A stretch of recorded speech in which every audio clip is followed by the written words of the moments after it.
საინტერესო ციფრია, უნდა იცოდეს ჩვენმა ფერმერებმა.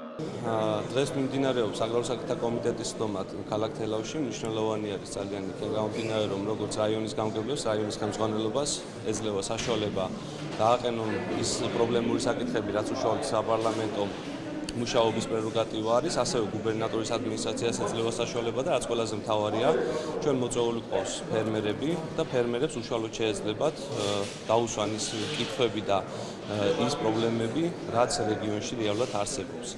იმისთვის, რომ საკანონმდებლო ცვლილებები განხორციელდეს ამ პრობლემების აღმოფხვრვის მიზნით.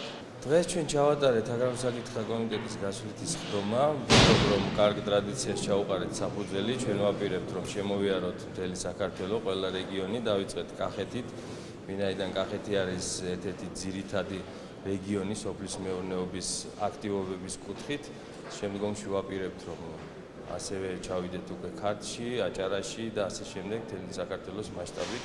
შევხვდეთ ჩვენს მოსახლეობას, ფერმერებს, ადგილობრივ ხელისუფლებას, გამგეობების და საკრებულოების წარმომადგენლებს და უშუალოდ ადგილზე მოვისმინოთ იმ პრობლემების შესახებ, თუ რა საჭიროება არის ამა თუ იმ რეგიონში სოფლის მეურნეობის განვითარების კუთხით და განსაკუთრებით ამ ეტაპზე, როდესაც უამრავი ძალისხმევა და თანხები იდება სახელმწიფოს მხრიდან, რომ ეს სექტორი აღერძინდეს.